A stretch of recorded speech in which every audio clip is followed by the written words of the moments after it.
இன்றைக்கி என்ன பண்ணால் அவங்க வீட்டில் கிடக்கிற மொத்த பழைய துணியை கொண்டு வந்து நம்ம வீட்டில் போட்டுட்டு காலை துடைக்கணும், கால் மிதி தைச்சி தாங்க, படுத்து தூங்கணும், பெட்டை தைச்சி தாங்க, குத்தாமல் உட்காரணும், சோஃபாவில் போடுற மாதிரி ஒரு சின்ன மெத்தையாக தைச்சி தாங்க.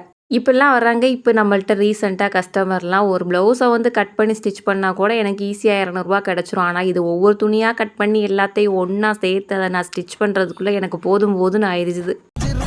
இப்படி ஒரு வெகுளியாக இருந்திருப்பேன். சரி போகட்டும் அப்படின்னு சொல்லி இதெல்லாம் முடிச்சா சாயந்தரம் ஒரு ஆள் கட்டப்பையை தூக்கிட்டு வந்தாப்புல. சரி ஃபோன் பேசிக்கிட்டே வந்தாங்க. என்னன்னா அவங்க மகக்கிட்ட வந்து கஸ்டமைசேஷன் எல்லாத்தையும் கேட்டு என்கிட்ட சொல்ல போகிறாங்களாம். ரொம்ப நேரமாக ஃபோனை பேசிட்டு கடைசி அந்த ஃபோனை என்கிட்ட கொடுத்தாங்க. அவங்க என்ன சொன்னாங்கன்னா, ஓரத்தில் ஒரு இடத்துல கிழிஞ்சிருக்கும், அதை மட்டும் அடித்து கொடுங்க, வேறு எதுவுமே செய்ய வேணாம் அப்படின்னு.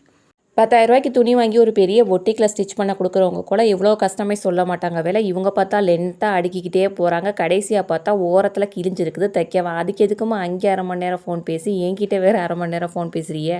அது போகட்டும் அப்படின்னா இன்னொரு பொண்ணோட இதுதான். அது வந்து எவ்வளவு ரொம்ப பெருசாக இருக்கான், ஹைட்டும் பெருசாக இருக்கான், உடம்பும் பெருசாக இருக்கான். எவ்வளோ பிடிக்கணும் அப்படின்னு கேட்டால் கொஞ்சம் அதிகமாகவே பிடிக்கவா? எது கொஞ்சமாவா அதிகமாவான்னு இது வரைக்கும் எனக்கு தெரில.